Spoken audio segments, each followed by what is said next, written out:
مستر كامل طلب انه رغبته يذهب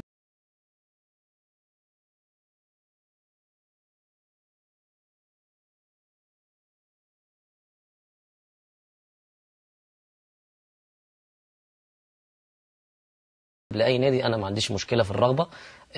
احنا خلاص دخلنا هنمشي بالهدوء وفي تفاوض ما بيننا وبين النادي. طب هو طلب 5.5 مليون لا جنيه. الكلام ده يا كابتن، الكلام ده مش هينفع، لأن حتى الموضوع لو هو ماشي سليم أنا 3 شهور ولا 4 شهور هبقى فري. يعني الموضوع مش موضوع، ما فيش حد بيطلب 5 مليون في 4 شهور ولا 3 شهور. بس فهو الموضوع بالعقل رجع تاني، الناس تفاوضوا باحترام وكلموا مستر كامل على ما اعتقد على كلامه اللي هو قاله على التلفزيون. انت شايف ان المبلغ ده ممكن يزيد يا احمد؟ والله يا كابتن يعني 1.5 مليون دول ممكن يزيدوا؟ يعني مش هتفرق يعني يا كابتن، هيزيد يعني على حساب نفسك انت ممكن على حساب نفسك ويزيد المبلغ والنادي المصري يبقى فيه تراضي. والله يا كابتن عشان تترك لو هتمشي بالتراضي ورغبتي هتمشي ان انا اذهب للنادي الاهلي او النادي اللي انا هطلبه، ساعتها انا ما عنديش مشكله. المبلغ دي بتبقى بين الاداره وبين بعض، هتبقى بتاعتهم، هو هيبقى انا مش دعوه، انا خرجت من الحوار خلاص، يبقى انا كده خرجت من الحوار. لكن انا زي ما قلت يا كابتن ان هو طلع على الهوا مستر كامل الراجل وقال لك انا بقدر احمد شيدو وبحترمه، وانا بحترمه انا كمان، انا ما عنديش اي مشكله. بدليل يا كابتن انا في ناس اعداء لمستر كامل، انا الكلام ده انا مش هذكر اسماء. لا احنا انت بتقول مواقف. في اعداء لمستر كامل خلال ال3 4 ايام اللي فاتوا دول كلموني وهم بيصطادوا زي ما الناس بتقول في الميه العكره بالظبط، بيكلموني ويا احمد احنا هنساعدك واحنا عارفين حاجات كتير وعارفين وهو مستر كامل عارف انا بتكلم على مين، لان انا حكيت له شخصيا.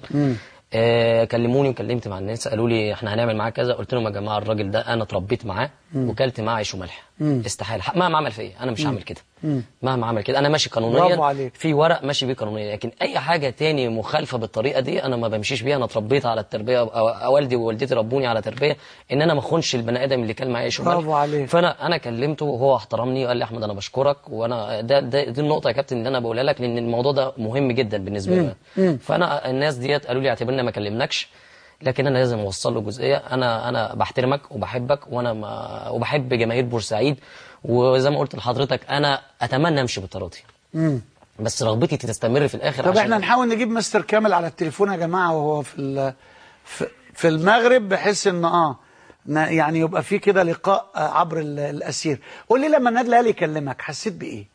حسيت انك نجحت؟ حسيت ان انا نجحت يا كابتن، حسيت انك نجحت، حسيت ان انا انبسطت.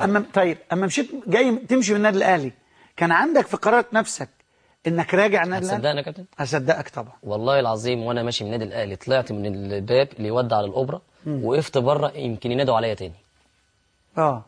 مش عايز امشي يا كابتن من النادي الاهلي ساعتها. قبل ما اروح النادي المصري اساسا، النادي المصري كانش موجود في الطرف اساسا، كانش فيه تعاقدات ولا في حاجه، بس وانا كلام في منتهى الشجن والله العظيم يا كابتن. وانا خارج من النادي الاهلي ما يعرفش الحكايه دي، لان انا ما هطلعش على التلفزيونات ولا قلتها. انا بقولها دلوقتي لان انا بقول كلام مهم. وانا خارج من النادي الاهلي يا كابتن طالع، كان كابتن محمد بركات قابلني، قال لي انت رايح فين؟ انت مستأذن؟ قلت له لا انا مشيت من النادي.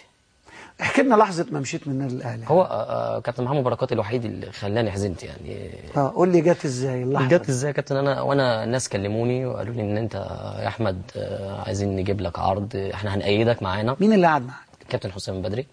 قال لي احنا ما كانش مقتنع بيك؟